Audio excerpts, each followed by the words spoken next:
Olá, Ah, tudo bem? eu tô bem, e você? Joia! Que bom, obrigada, viu, pelo convite, pela participação. Você sabe que você é muito importante na minha vida e faz parte da minha história também, viu, Gabriela? Sim, eu acho importante contar, né, para quem tá assistindo a gente, que nós formamos juntas, né? O nosso último período ali da faculdade, a gente estava bem juntinha, fazendo os trabalhos em grupo, né? Então, você também fez parte da minha história. E agora estamos aqui, né, nutricionistas, para ensinar as pessoas um pouquinho do que a gente sabe. Sim, sim. Gabriela, então vamos começar, né? Fala sobre você. Você é super, uma mulher muito inteligente. Fala aí um pouquinho de você para nós. Então, eu me formei em nutrição.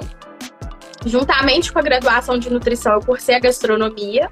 Me formei um ano depois em gastronomia e já ingressei na pós-graduação. E daí eu fiz a pós-graduação em cuidados paliativos pelo ensino do Hospital Albert Einstein. Fiz pós-graduação em nutrição hospitalar pelo ensino do Hospital Santa Casa. E recentemente terminei meu MBA em gestão de clínicas e consultórios pela PUC. Então, aí, além, né, das experiências dos estágios que eu passei, eu também tive mais excepcional das especializações. Uhum. Parabéns, viu, Gabriela? É isso mesmo. A área da saúde é essa aí. A gente tem que estar sempre aprendendo, sempre atualizando, né? Sempre estudando. Então, Isso nosso mesmo. tema hoje é sobre os desafios da alimentação nas doenças. Doença vezes saúde, Gabriela. Vamos começar, tá, gente? Quem quiser deixar sua pergunta, seu comentário, né? Vou ficar muito feliz. Mesmo se você não assistir essa live, vai ficar gravada e você pode comunicar comigo depois, tá bom? Antes de falar quais são, Gabriela, as doenças, né? Vamos entender, então, o que são doenças, já que você, né, já fez pós, graduou e ainda está estudando bastante. Fala um pouquinho aí para nós. Então, vamos lá. O que significa saúde? Em primeiro lugar, a saúde é quando nós temos um bem-estar total, tanto do nosso físico, quanto do nosso psicológico, quanto do nosso espiritual. E a alimentação, ela vem justamente para ter a manutenção dessa saúde, porque quando nós temos uma alimentação desequilibrada, e é essa a função do nutricionista, montar uma dieta equilibrada, muita gente não sabe o que é. E o que acontece? Para todos os nutrientes que a gente ingere, seja carboidrato, proteína, gordura, vitaminas, sais minerais, fibras, água, existe um mínimo e um máximo que nós devemos consumir. Quando nós consumimos abaixo do mínimo, nós teremos carência nutricional. Quando nós consumimos acima do máximo, nós teremos excesso de nutrientes. E toda carência e todo excesso acaba desenvolvendo alguma doença no nosso organismo, a curto ou a longo prazo. Por isso que as doenças estão diretamente relacionadas com o que nós comemos. Assim como a gasolina está para o carro, que o carro funciona com combustível, o nosso alimento está para o nosso organismo. Porque é através dos nutrientes que nós comemos, tanto na forma sólida quanto na forma líquida, que nós ingerimos, é o que dá energia para as nossas funções. Então, para o nosso coração bater, para a nossa respiração acontecer, para a gente estar andando, para a gente estar falando. Tudo isso é devido aos nutrientes que nós ingerimos. Então, por isso, quando alguém, por exemplo, não come frutas, ela vai ter carência. Ou quando ela bebe álcool em excesso, vai prejudicar também. Então, nós temos que ter um equilíbrio entre esse mínimo e esse máximo para cada nutriente que existe. Isso mesmo. E até eu sempre falo sobre a alimentação saudável em grande quantidade também é prejudicial, né, Gabriela? É esse equilíbrio aí que você está dizendo, né? Isso mesmo, nós temos que ter tanto uma qualidade quanto uma quantidade. Isso daqui não é papo de nutricionista, não. É porque é a realidade. A nutrição é uma ciência que estuda o que nós comemos. E toda doença é uma desordem do organismo, que acaba acarretando também uma alteração na nossa alimentação. Então, nós, enquanto saudáveis, nós devemos ter um tipo de alimentação. Quando nós somos diagnosticados com alguma doença, essa doença específica existe uma restrição alimentar específica. Então, é preciso estar atento que para cada doença existe uma alimentação diferente. Ah, interessante. Muito bem explicado. E sobre isso, então, tem a ver com hábitos, né, Gabi? Está diretamente relacionado à qualidade de vida. É por aí? Explica um pouquinho. Isso mesmo, porque quando nós temos hábitos alimentares errados, nós adoecemos. A partir do momento que nós recebemos o diagnóstico de uma doença e você decide mudar os seus hábitos alimentares, né? Então, você passou a sua vida inteira tendo hábitos alimentares ruins. Quando você adquire uma doença, você decide, vou fazer uma dieta agora. Essa dieta, ela pode contribuir tanto para reverter o estado que você está. Então, supondo que você foi diagnosticado com uma esteatose hepática, que é a popular gordura do fígado. Quando você procura um nutricionista, você consegue reverter e recuperar esse fígado doente. Outros tipos de doença, você consegue estagnar. Você não consegue recuperar, mas você consegue deixar que a doença permaneça onde ela está. E em alguns casos, a doença avança. Mesmo com a alimentação correta, a doença acaba avançando. Mas na grande maioria das vezes, quando você tem uma alimentação adequada, você vai ter mais qualidade de vida, a dosagem de suas medicações vão ser reduzidas e também o avançar dessa doença vai ser mais lento. Então, é muito desses hábitos que você tem. Então, se você tem uma dieta adequada, se você tem uma qualidade de sono, um mínimo de sono de 7 horas por noite, se você ingere quantidade de água para manter o seu organismo hidratado, se você pratica uma atividade física. E no caso das doenças, muitas vezes você também precisa tomar a medicação e talvez até fazer uma cirurgia para que esteja ali em conjunto com todos esses cuidados que o seu corpo passa a necessitar.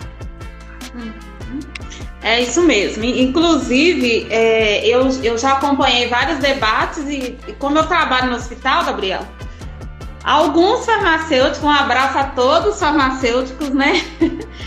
Aí um farmacêutico, ele veio falar comigo, né? Sim, Marta, vocês da nutrição estão erradas. Vocês acham que a alimentação vai curar o paciente? Não, eu sou a favor das medicações, que a medicação... Eu falei assim, nenhum e nem outro vai curar, né? Na verdade, por isso que nós estamos falando de hábitos aqui, né, Gabi? Porque o hábito alimentar, ele vai prorrogar ali a sua vida, a sua saúde, né? Vai te dar qualidade de vida. Mas é igual você disse, né? A nutrição clínica, ela entra aí, né? Em relação às doenças. Porque, assim, o que der pra gente fazer ali com o paciente em relação, né? Quando ele tiver já cometido por alguma doença, a gente vai fazer. E se ele obedecer, ele vai ter resultado sim, igual você falou, né? Exatamente. E o que acontece muito é a falta de informação. As pessoas, elas não têm informação. Muitas vezes elas assistem um programa de televisão onde está ensinando como ter bem-estar. Ela está na internet assistindo algum vídeo ou lê uma revista. Então, as pessoas sabem que elas têm que comer mais frutas e vegetais. Elas têm que beber mais água. Isso eu acho que é uma coisa muito simples, né? Que todas as pessoas, mesmo não contratando um nutricionista, elas sabem o que é ter um hábito saudável. Mas o grande problema é a falta de informação. Porque a nutrição, ela atinge de uma forma específica. Então, as recomendações gerais é uma coisa, as recomendações específicas é outra. Porque cada organismo é único e depende dessa atuação personalizada. Mas a gente tem que considerar toda a trajetória do indivíduo até ele adoecer. Então, a criação em casa, como nessa alimentação? Muitas mães, elas compram nugget, salsicha para os filhos, achando que aquilo é saudável. A mãe não está sendo ruim, a família não está sendo ruim, porque elas sempre comeram isso a vida inteira. E nunca receberam a informação que aquilo faz mal. Então, quando você tem uma criação ruim na sua infância, você já determina ali como vai ser o seu paladar. Depois, quando você cresce um pouquinho, você vai... Vou falar até antes. A sua introdução alimentar.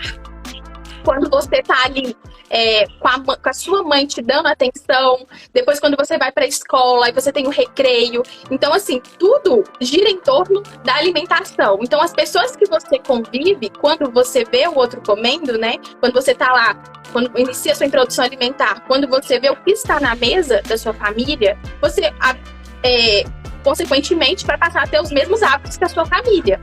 E depois, à medida que você for crescendo, nos lugares que você frequenta, na escola que você passar, e tudo isso faz com que você acaba tendo esses maus hábitos e sem se dar conta de que aquilo é errado. Exatamente. Eu também fiz nutrição clínica, gosto muito, né? Conheço bastante de hospital, mas eu amo a questão da educação alimentar, sabe?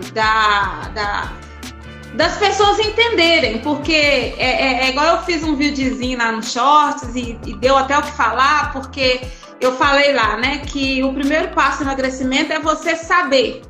E depois que você aprender, você começa a ensinar, você começa a falar. E isso é muito importante, né? Mostra para você mesmo que você está empenhado, né? Por exemplo, falando aqui de paciente saudável, né? Saciedade. A grande maioria das pessoas não sabem como comer corretamente. A gente vê isso todo dia e toda hora.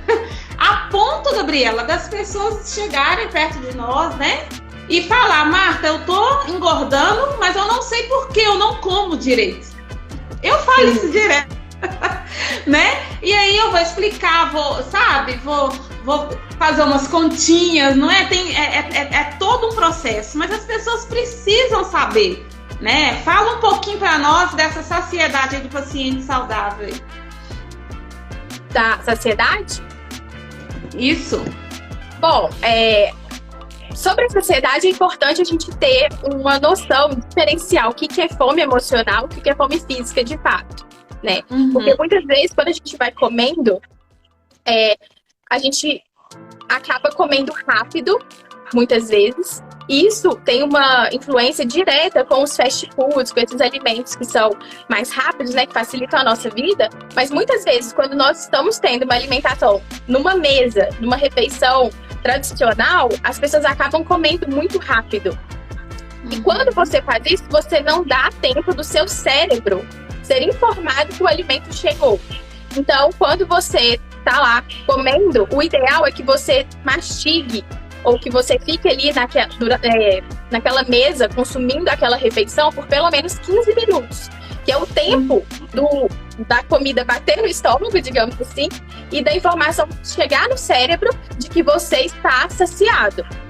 E quando a pessoa, por exemplo, come uma refeição em 10 minutos, e ela não espera mais 5 minutos, o corpo continua sentindo fome, a sua barriga continua roncando, você continua tendo a necessidade de comer mais. Então, isso é uma dica para quem tem problemas com essa questão de saciedade, para tentar escutar o seu organismo e dar tempo do seu corpo sinalizar o que está acontecendo. Antes de você repetir, né, a refeição, no caso, ir lá pegar um segundo prato de comida, vale a pena você esperar dar esse prazo para que você esteja de fato saciado e não sinta mais desejo de comer mais. Até porque o pouco que você comer, morrer, você não vai. Né? Mas assim, em relação às pessoas não saberem comer, Gabriel, eu falo muito. Agora eu vou deixar para você falar, porque é bom, né? Outros profissionais falarem também. Sim, então, eu acho legal falar que a alimentação é sinal de afeto, que a nossa relação social com a alimentação é muito forte. Então, desde o nosso nascimento, quando a gente recebe o leite materno da nossa mãe, a gente tem ali o afeto, o contato com a mãe. Então, é realmente um conforto que você sente de estar sendo alimentado. Depois, quando você vai crescendo, você percebe que tudo envolve comida. Então, no seu aniversário, que é um momento feliz, tem lá o bolo, o salgadinho. Chega o Natal, que é um momento de reunir a família. tá lá aquele banquete de refeições, quando você vai comemorar alguma coisa, ou mesmo que não seja uma grande festa, uma formatura, um casamento, mas às vezes você vai receber alguém na sua casa, uma pequena reuniãozinha, você sempre pensa, o que eu vou oferecer para os meus convidados, ou às vezes uma pessoa te convida, vamos se ver, vamos se encontrar, vamos sair, e aí quando você chega no lugar, o que você vai comer? Né? Às vezes amigas mesmo me chamam, Gabriela, onde a gente vai comer? A gente vai comer hambúrguer, vai comer... Porque a gente tá ali naquele momento do passeio, de descontrair, e acaba que a alimentação, ela faz parte dessa relação social com pessoas. Eu tenho amigas que falam, eu não gostava de bebida alcoólica, mas eu chegava no barzinho com as minhas amigas, todo mundo tava bebendo, eu passei a beber também. Ou seja, a pessoa passa a ter os hábitos, a pessoa quer ser incluída no sentido de querer bater papo, de querer ver as pessoas, né, de interagir com pessoas e acabam comendo o que não deveriam, comendo a mais do que deveria, simplesmente para ser aceita dentro daquele grupo. Então, a comida é algo muito presente na relação das pessoas e a gente tem que tomar cuidado com isso, com essa falta de informação e com esse desejo de participar das coisas. É verdade. Eu até subi um vídeo no canal sobre isso, né? Que você é a média das 5 pessoas que você vive, né? Então, eu concordo plenamente. Aí teve gente que falou comigo assim, Marta, mas você tá piorando as coisas, não é assim também. E né? Se você está ali num grupo de pessoas que tem um hábito legal, que sabe o que é saciedade, que sabe que a alimentação é apenas para sobrevivência, é diferente, sabe? Fica diferente ali o ambiente. Existe uma pressão da sociedade. Então, por exemplo, se eu estou de dieta ou se eu quero ter uma vida saudável e eu vou num restaurante e todo mundo pede um prato gordo e eu quero comer uma salada, as pessoas vão me criticar. Nossa, Gabriela, mas só hoje? Come isso daqui. Ou eu, por exemplo, atualmente, né? Eu como poucas coisas, sabe? Mas, principalmente, eu não bebo bebida alcoólica. Isso é algo que choca muitas pessoas. Então, eu chego nos lugares, as pessoas me oferecem bebida e eu falo, não, eu não bebo. E as pessoas não entendem. Elas acham, mas... Não, mas eu não faz parte do meu estilo de vida beber. E as pessoas fazem pressão comigo como se eu tivesse que beber para fazer parte daquele grupo, para ser incluída naquele grupo. E eu não acho que funciona assim. E eu me mantenho firme. Não, eu não bebo bebida alcoólica. Eu saio, beber um refrigerante, um suco, e só. Agora, tem muitas pessoas que não têm essa força, porque sentem até vergonha de estar num ambiente, todo mundo, por exemplo, pede um prato de macarrão e você vai pegar a sua salada. Então, as pessoas que você convive, elas, ao invés de te apoiarem, de te parabenizarem que você está tendo um hábito saudável, pelo contrário, elas tentam te induzir a comer errado iguais a elas. Sendo que quem está tendo o hábito saudável tive que puxar o resto do grupo para ser saudável também. Mas a pressão sempre puxa para o lado de quem é saudável. Então, os valores estão invertidos, né? E é exatamente isso que eu ia falar, você tirou da minha boca. Por que a saúde não vence, né? Por quê? Por que será? Então, eu acredito, assim, tenho certeza que a alimentação é uma forma de você ter prazer. Claro que nós temos a alimentação como base a sobrevivência, né? Então, nós precisamos comer para sobreviver, mas desde a época que foram inventadas as especiarias, aí tinha o sal, né? Esses alimentos que deram mais sabor, essas substâncias que deram mais sabor aos alimentos, as pessoas passaram a comer por prazer. Então, se eu, para sobreviver, eu tenho que comer, vou dar um exemplo bem bobo aqui, uma banana, se isso é o que vai fazer minha barriga parar de roncar e eu ter força para continuar o meu dia, hoje em dia a gente tem leite condensado. Então a gente tá com leite condensado em cima da banana porque isso dá prazer pra gente. E às vezes a gente até come mais de uma banana do que deveria. Então eu acredito que essa questão de ter muita força, essas pessoas que não se alimentam bem, de forçarem, né, fazerem uma pressão psicológica para as pessoas que estão tentando ser saudáveis, é justamente imaginando que tá fazendo bem. Não, a gente tá todo mundo aqui comendo macarrão e você vai comer salada? Não, você já feliz hoje, amanhã você retoma sua dieta. E isso tá errado. Além de que o marketing, ele contribui muito para isso. Então, às vezes, a gente tá passando, a gente vê um outdoor de uma comida. Às vezes, a gente tá no nosso celular, a gente vê um videozinho de uma comida. Você nem tá com fome, mas você passa a querer comer aquela comida porque te vem a lembrança do prazer que aquela comida te traz. Então, não é mais você sentir fome e comer pela sobrevivência, mas sim você comer porque aquilo te dá prazer. Exatamente. Não tá no meu roteiro, mas você falou aí do bebezinho e eu achei muito importante ressaltar aqui sobre o bebê, quando ele nasce, ele vai mamar na mãe só se ele tiver com fome, né? Eu até costumo falar para todos, nós não sabemos o que é fome, porque a fome a gente não sabe, eu pelo menos não sei, né? De verdade não sei. Eu sei que tem muita gente que já sofreu no passado, né? Já teve uma vida difícil, sabe o que realmente é fome. Eu acho que essas pessoas tinham até que ensinar a gente, né? O que é o alimento para sobrevivência mesmo. E em relação ao bebê, é muito interessante quando o bebê tá ali com a boquinha no seio da gente e ali ele só quer o leitinho. E quando ele não quer mais, não adianta, ele até chora para sair.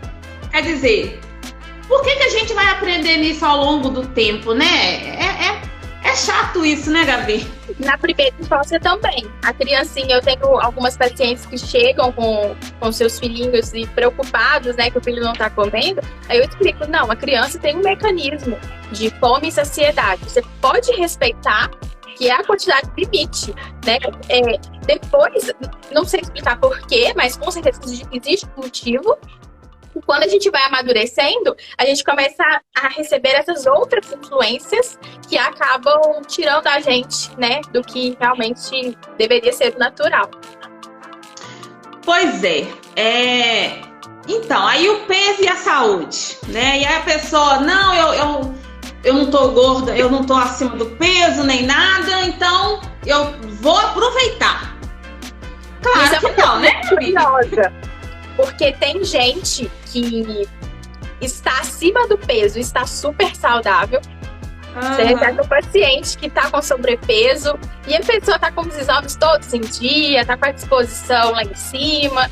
Você realmente não tem o que mexer, não existe motivo. Se a pessoa está se sentindo bem com ela mesma, não tem motivo para emagrecer ela, né? Assim como tem muitas pessoas que chegam no consultório muito magras, né, com aquele perfil, não, eu estou bem. E quando a gente vai ver, a pessoa tá desnutrida, tá sem saúde. Então, isso é algo que preocupa. E o peso Pode falar. Não, é isso mesmo, que não tem relação. Você ver o peso na balança de alguém e dizer se ela está saudável ou não. Isso é mais um mito, né, da nutrição. Exatamente. Assim, é igual a gente está falando aqui. A gente também, na verdade, o emagrecimento ou a saúde em si que a gente está falando aqui hoje é uma consequência, né, de um hábito saudável, de uma vida equilibrada. É a consequência, não quer dizer que você vai ter, né, que não, eu quero só emagrecer e acabou. Vou ser sincera, mesmo relacionado à saúde, o meu lema não é totalmente esse, sabe? Porque eu quero que tenhamos saúde até quando Deus quiser, sabe? Não é porque eu vou desenvolver ali uma doença porque eu quero, né? Então, isso é muito chato. Então, por exemplo, o acesso ao alimento hoje em dia tá muito fácil. Meu Deus, tá muito fácil. Acesso, assim, industrializado, né? Porque hoje em dia, por causa da sociedade, né? Infelizmente, não temos tantas plantações perto de nós, né? Eu mesmo não tem nada aqui em casa, perto aqui, que tenha pé disso, pé daquilo, que eu possa ir lá e comer, que eu possa plantar. Hoje em dia tá muito difícil, né? Então... Mas eu acho que tem 2 fatores aí que estão muito fortes. O primeiro é a falta de tempo. Hoje em dia as pessoas trabalham muito, correm muito. Quando não trabalham, estudam. E quando tem família, então assim, né, muitas coisas para administrar. Então acaba que a indústria contribui muito em relação a isso.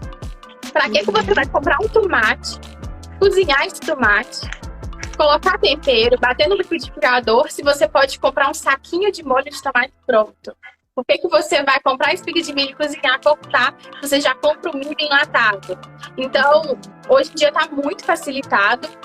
A indústria proporciona que a gente consiga comprar esses alimentos pré-cozidos, pré-temperados. Muitas vezes eles já estão prontos, você só coloca numa air fryer ou no forno ou no seu micro-ondas e já está pronto instantaneamente, em poucos minutos. Então, a falta de tempo hoje em dia das pessoas de cozinhar demanda tempo. Você tem que sair para fazer a compra dos alimentos. Você tem que administrar ali a questão do armazenamento, da conservação, do preparo, que leva tempo também. Depois você tem um monte de vasilhas para lavar. E muitas vezes essa comida até estraga. Porque com a correria do dia a dia, às vezes você tem que almoçar na rua. Aí você chega muito tarde, chega cansado, você vai esquentar o seu jantar. E ele tá estragado, porque as pessoas também não têm conhecimento sobre essa manipulação dos alimentos correta para fazer com que ele dure. Ou então a pessoa já chegou cansada e vai ter que cozinhar do zero. Então é algo que leva muito tempo. Então essa falta de tempo contribui. A gente também tem os fast foods, onde a pessoa só telefone e o alimento não, a refeição pronta chega na casa. Então esses sucos em pós, esses hambúrgueres, essas comidas são comidas rápidas, de mastigação rápida. Então isso facilita muito a vida. E também a questão da preguiça, né? Porque às vezes a pessoa tem tempo para cozinhar, mas ela é preguiçosa, ela acha mais fácil comprar uma comida pronta, descongelar algo que tá ali, né, praticamente pronto, do que cozinhar. E é isso provado. É isso que eu ia falar. Hoje, com a era do celular, as pessoas preferem ficar muito tempo ali nas redes sociais do que ir pro fogão. Não é, né, na época da nossa mãe, que não tinha tanta, né? Gabriela, você é formada aí em gastronomia, né? Uma grande profissional. Você acha que está faltando em relação a vendas sobre... Você acha que é possível abrir mais estabelecimentos de alimentação saudável, de rápido, né, de fazer? Você acha que é muito caro? Como é que seria? É caro porque ninguém compra. Porque se as pessoas passassem a comprar, o preço iria diminuir. Mas a gente está falando de tudo, desde uma fruta que você compra orgânica até nessas lojas, né, que são especializadas em produtos mais naturais. As pessoas não compram, elas não têm os hábitos de fazer isso. Então acaba contribuindo para que o preço seja mais caro, né? Eu conheço uma pessoa ou outra que vende, mas assim, sabe, é só almoço, você não vê lanche. Sabe, você não vê uma coisa mais prática para a pessoa que chegou da faculdade meia-noite e não tem, né? Claro que assim, eu sempre falo, quando a gente quer uma coisa, quando a gente está focado, muitas das vezes a gente está focado na nossa vida profissional, material e um tanto de coisa, mas infelizmente a gente vai deixando, né, a nossa saúde, porque se você tivesse focado na sua saúde, você se organizar. Né? Você se preparar. Uma coisa, eu vou dar um exemplo aqui que eu acho que vai esclarecer muita coisa. Por exemplo, um suco de laranja. Se você bebe um suco natural de laranja, sem açúcar e sem gelo, ele nunca vai ter o sabor de um suco de caixinha de laranja, que ali é uma laranja artificial. Um suco de pozinho, por exemplo, ele tem 1% de fruta. Então, depois que você experimenta um suco de pozinho, né, um desidratado ali de laranja, que ele tem um sabor muito mais acentuado da laranja, quando você for tomar um suco de laranja natural, você vai sentir ele muito sem graça. O seu paladar ele vai mudando, então você nunca vai como eu posso dizer, sem ter essa consciência, né, de que você vai se forçar a mudar os seus hábitos, decidir, não, hoje eu não quero esse suco de caixinha, eu vou pro suco natural, sabe? Porque o sabor, ele é muito mais forte. E também tem a questão de que um suco de caixinha, por exemplo, ele tá cheio de conservante. Então você compra ele na prateleira do supermercado, leva para sua casa, tem meses de duração, durabilidade ali, né, sem estragar. Tem um suco de laranja natural, quando você, a partir do momento que você cortou a laranja, passa 5 minutos e ele já começa a oxidar. Então o sabor já muda, você tem que fazer o suco na hora e beber na hora. Então justamente por essa falta de tempo, por essa preguiça, por todos esses aditivos químicos que a indústria coloca dentro desses produtos para que eles tenham uma durabilidade, uma vida útil de prateleira grande, a gente acaba deixando de consumir o saudável e preferindo os alimentos artificiais. Claro que tem hora que a gente vai comer sim, né, Gabriela? A gente não tá aqui também, né, descartando tudo e até parece que nós somos bonecos ou robô, que a gente não come nada disso, não faz nada. Até porque quando eu vou na praia, eu prefiro o alimento industrializado. Porque eu não tenho coragem de comer os alimentos naturais que eles falam lá naquele sol, né? E aqui é tanto de gente conversando. Eu não tenho coragem, né? Eu tenho nojo. Então, a segurança alimentar é mais fácil você comprar uma Coca-Cola que estaria esterilizada do que você pegar o suco de laranja que foi feito ali naquele barzinho ali do quiosque da praia, né? Exato. Então assim, né? Eu quis falar isso só pra alertar mesmo, que muitas vezes você vai passear, né? Você fica tanto tempo num parque ou na praia, gente, aí tem que ser industrializado, não tem como. É melhor você comer um salgadinho ali, né? Uns chips ali da vida, do que você comprar um camarão, né? Porque tá altamente contaminado e por aí vai, né? Mas isso é um conhecimento de você saber distinguir quando você pode e quando você não pode. Inclusive na sua rotina, no dia a dia, você na sua casa, você no seu ambiente. Porque se na maior parte do seu tempo você tem hábitos saudáveis, você não precisa se privar de tudo. Então, você pode sim comer um doce, comer um industrializado e ter uma vida normal. Mas o que nós estamos vendo é que as pessoas, elas estão indo para o extremo, elas estão deixando de comer comida de verdade, comendo comida artificial, na maior parte do seu tempo, e esse que é o tal problema. E uma coisa que eu acho interessante a gente destacar aqui é que quando a gente está comendo a mais, porque muitas vezes esses alimentos industrializados, eles são porções pequenas, com uma quantidade enorme de calorias, e muitos alimentos também, como ele tem aquele sabor ali que vai te agradar, que quando chega na sua língua você vai se sentir feliz, né, de estar comendo aquilo, você acaba comendo mais e mais. E o nosso organismo, ele não despreza nenhum nutriente. Toda comida, ela é para a nossa sobrevivência. Então, se acabou ali a quantidade que deveria ser para o seu estoque de energia, o seu corpo vai armazenar para uma energia que vai ser utilizada no futuro. E essa forma de energia é a nossa banha, a nossa gordura, que normalmente vai para a barriga e é o que todo mundo quer perder, né?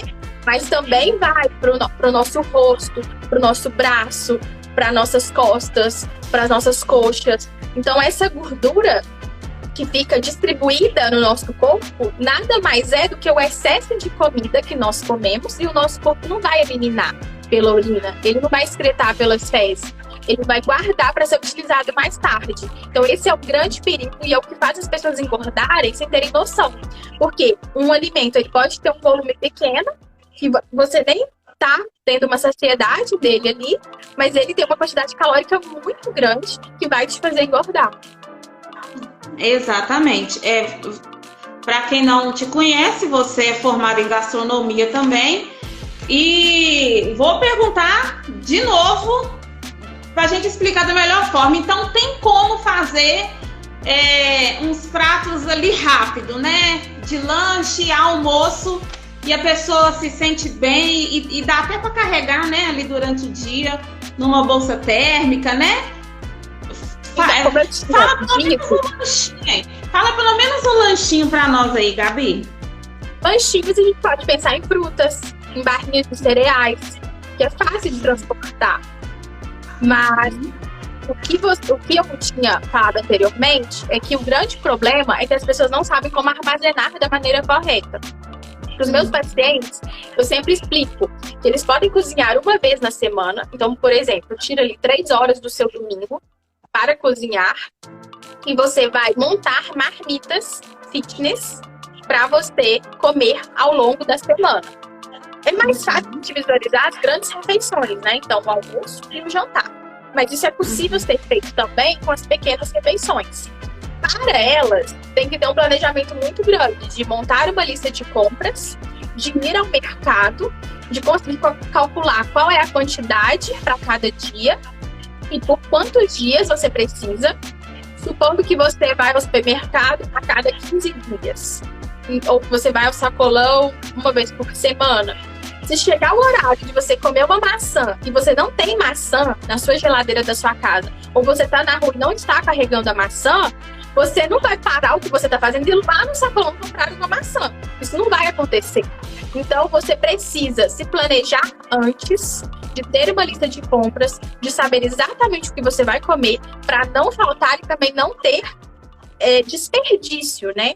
Porque eu vejo que muitas pessoas falam: ah, mas eu comprei alface, comprei maçã e acabou perdendo na geladeira. Perdeu porque você não comeu, porque você não se planejou. Então, você tem que ter a mente de que isso leva tempo até você se conhecer a sua rotina e você entender que as frutas, elas amadurecem, as folhas, elas escurecem. Então, tem as estratégias onde você retarda esse momento, né, das frutas e os vegetais estragarem, mas você também tem que fazer um cálculo que você precisa consumir eles, já que foram comprados. Então, uma dica muito boa é você ter uma bolsa térmica, que quando você, por exemplo, tem um lanchinho, um pãozinho com queijo, um pãozinho com frango desfiado, e essa comida não pode ficar fora da geladeira, para quem não sabe, para quem está assistindo aqui, por exemplo, se você pega um iogurte da sua geladeira e leva para você comer na rua, você não pode ficar com ele mais do que 4 horas fora da geladeira, para qualquer alimento que necessita de uma refrigeração. Então, quando você tem uma bolsa térmica, você carrega ela com você, isso faz com que adie a contaminação, a proliferação bacteriana que ali acontece e faz o alimento estragar. Então, é uma soma, né, de atitudes, mas principalmente da pessoa se conhecer e entender o que ela está disposta a fazer e colocar em prática para que dê certo. Mas sim, é possível, Marta, que a pessoa tenha uma alimentação saudável, uma alimentação caseira, que ela tenha poucas horas da semana para fazer as compras e cozinhar, e ter o resto da semana livre, devido à falta de tempo ou até mesmo a preguiça que a gente entende que acontece, para que a pessoa tenha a vida saudável. Uhum. E assim, aqui a gente eu mesmo gosto muito de desafio, debate, e eu não me importo, sabe? Eu gosto da pessoa chega até mim e fala. Então, assim, a gente tá falando sobre gordurinha aqui, gordurinha ali e tal e tal. Só que existe também uma pressão da sociedade, né? E tem muita gente que é vítima.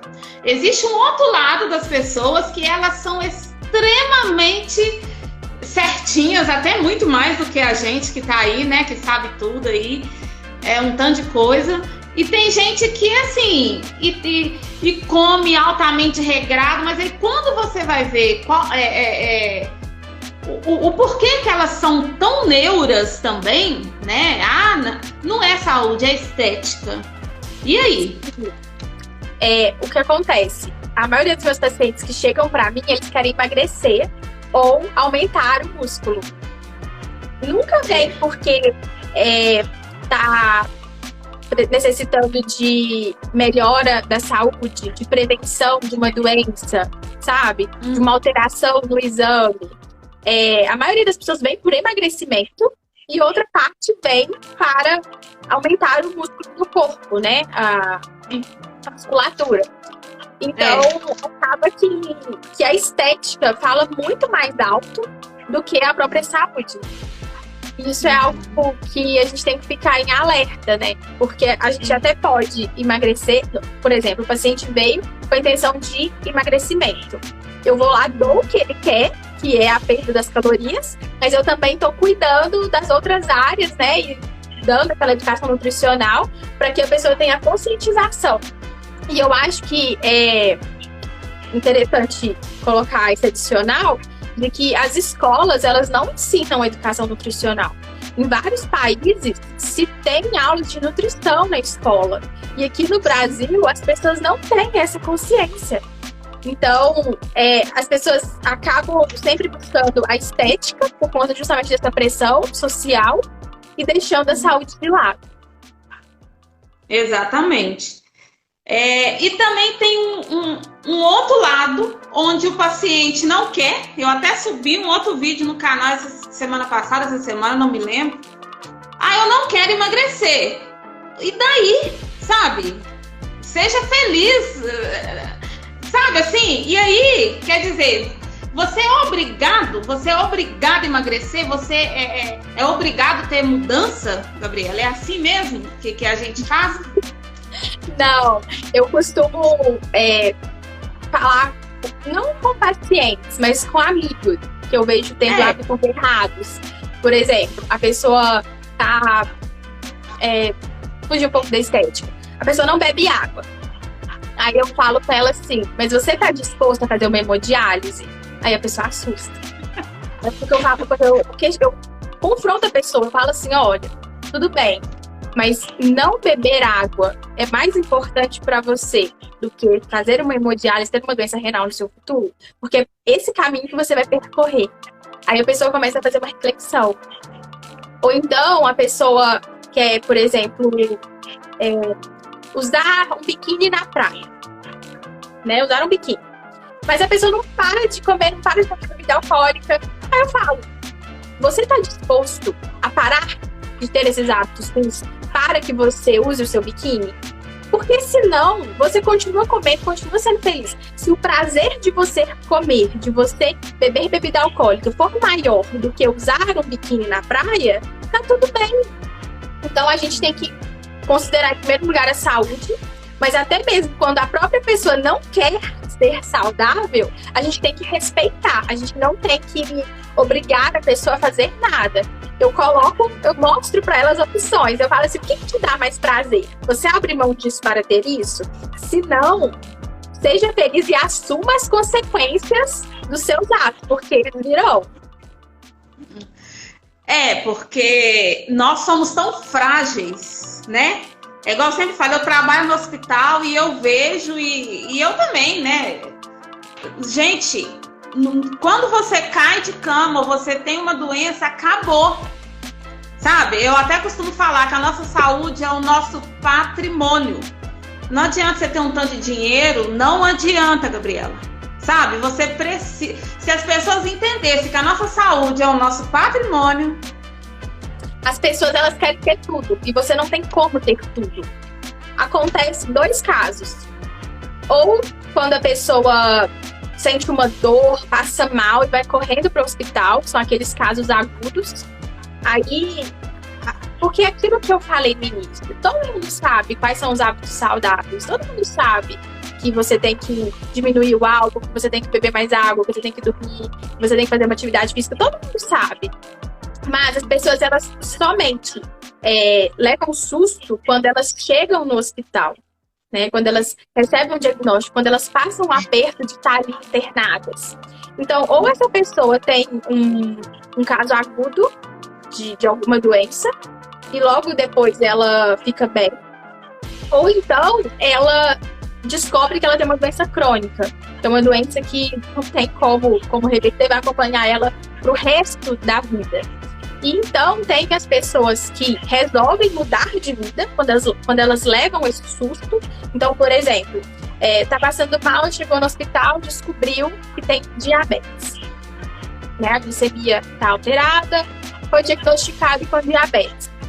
Tem pessoas que vão, naquele momento, mudar de vida e pensar, não, eu tenho que diminuir o açúcar, porque senão eu posso ter cegueira, eu posso amputar a minha perna. E então a pessoa chega lá na frente e começa a tentar recuperar o tempo e passar a ter hábitos saudáveis para não chegar naquele estágio mais avançado, enquanto tem outras pessoas que simplesmente ignoram e continuam comendo tudo errado, tendo todos os hábitos de vida errados, mesmo tendo um diagnóstico de uma doença crônica e séria, né? Não, e além de comer errado, come demais, né? Você, no início da live, você falou que come em pouca quantidade. E na minha opinião, esse é o caminho, sabe? Eu até costumo falar, seria até um debate, uma live muito gostosa de falar de educação financeira vezes educação alimentar. Eu acho que seria muito legal. Quando você come menos, você economiza demais, sabe? Economiza muito mesmo, né? E também é muita saúde. Quando você come menos, é saúde, né? Porque o nosso sistema digestivo, o mecanismo dentro do nosso corpo é muito complexo. Explica para nós um pouquinho aí, Gabi. Então, quando a gente come o alimento, ele passa pela boca, passa pelo esôfago e cai no estômago. Quando ele chega no estômago, é onde acontece a digestão. O que é a digestão? É as partículas dos nutrientes que nós ingerimos quando eles são quebrados em partículas menores. E aí, cada tipo de nutriente ele tem um caminho a percorrer dentro do corpo. Por exemplo, no caso da diabetes, o açúcar que nós comemos não é aquele açúcar branco de mesa, não somente, mas todo o carboidrato.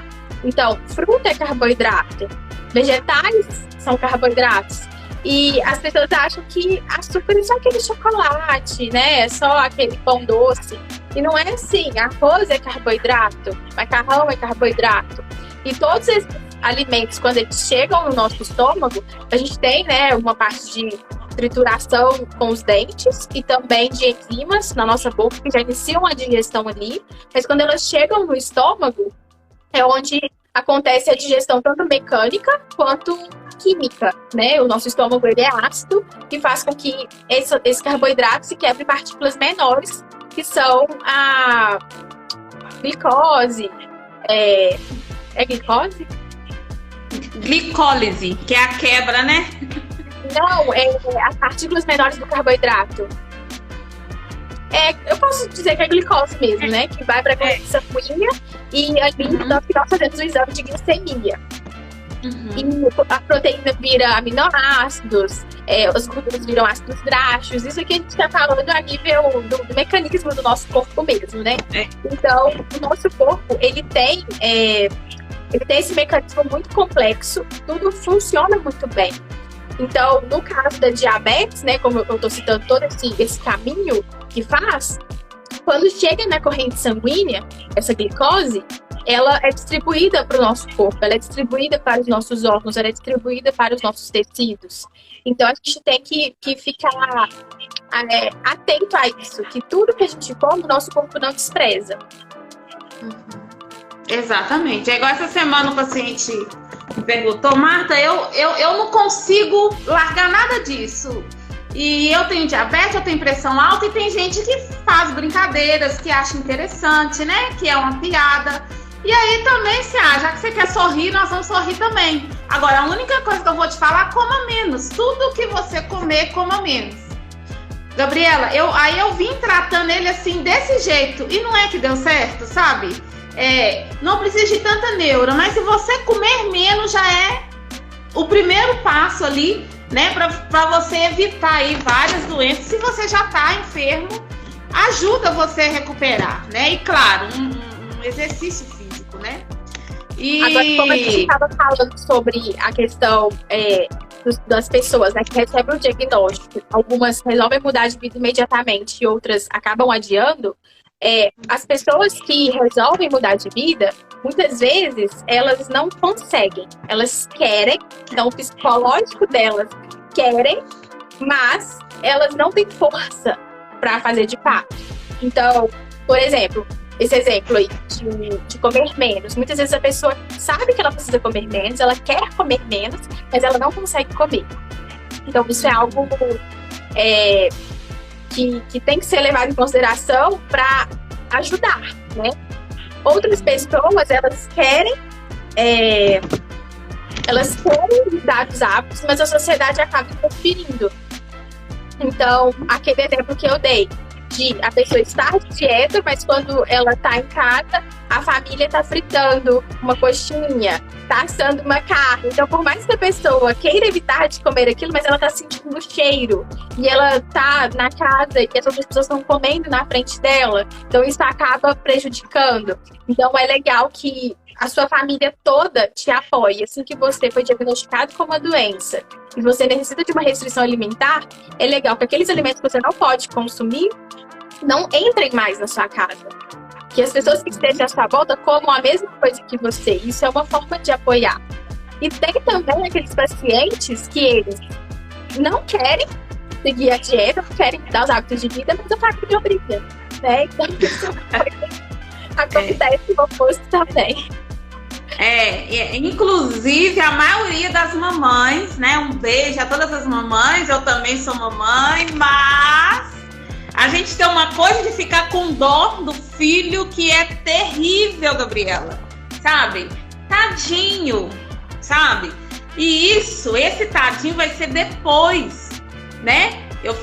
Antes de entrar de licença agora, eu fiquei com um paciente super jovem, 20 anos só, mas muito obeso, né, tadinho? E aí, quando eu fui trocar ele, a gente tava até sem jeito de trocar, porque ele tava, assim, muito grande. E aí ele falou comigo, olha, enfermeira, a minha mãe é culpada. Então, eu tomei um susto, porque, sabe, a gente não conversou para chegar ao assunto. Ele só falou assim, a minha mãe é culpada do estado que eu estou. Mas por que você fala isso? Porque ela sempre me deu tudo que eu queria em relação à alimentação e tal.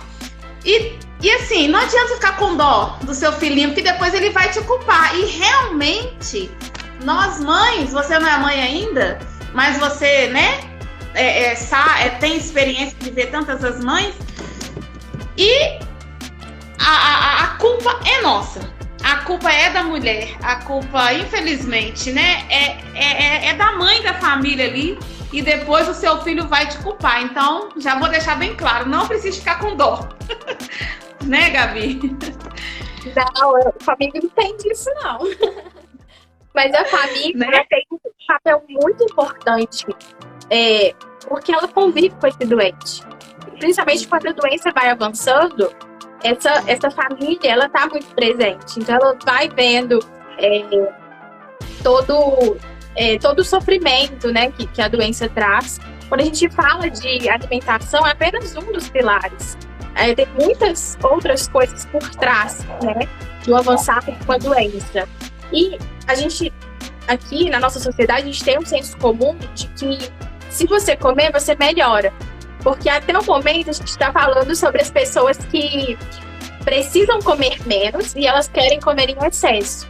Mas quando a doença vai avançando, as pessoas elas vão perdendo peso. Isso é um assunto bem delicado, né? E os familiares, eles começam a forçar esse paciente a comer. E muitas doenças não é indicada a alimentação. E o paciente, ele sente mal-estar de estar sendo forçado a comer. Mas para tranquilizar a família, acaba se forçando, e aí vem os efeitos colaterais, né? E aí que realmente começam os desafios, né? Exatamente. Tá quase na nossa hora, Martinha. Eu vou explicar aqui. O que acontece? Os familiares, eles têm que estar com uma consciência de que o avançar da doença existe um trajeto e que precisa ser respeitado. Quando as doenças elas já estão mais graves, os pacientes, os familiares acreditam que se recuperar a nutrição desse paciente, ele vai melhorar, ele vai atingir a cura, ele vai ter mais tempo. E na nossa sociedade, a gente tem esse senso comum de que se você comer, você melhora. Se recuperar a nutrição, você se cura. E não é assim que funciona. Independente de como foi a trajetória do que levou o adoecimento, E independente de como seja o avançar da tecnologia, continuarão existindo doenças incuráveis. E é muito delicado a gente estar falando sobre o falecimento dos nossos entes queridos. Por isso, estágios finais, e precisa ser fortalecido o psicológico, não só do paciente quanto dos familiares, que não é alimentando que você vai salvar. É normal que o paciente nunca está preparado, mas é algo que a gente precisa refletir, é algo que vai acontecer com todos. Então, se fortaleçam psicologicamente, procurem profissionais, não somente nutricionistas, e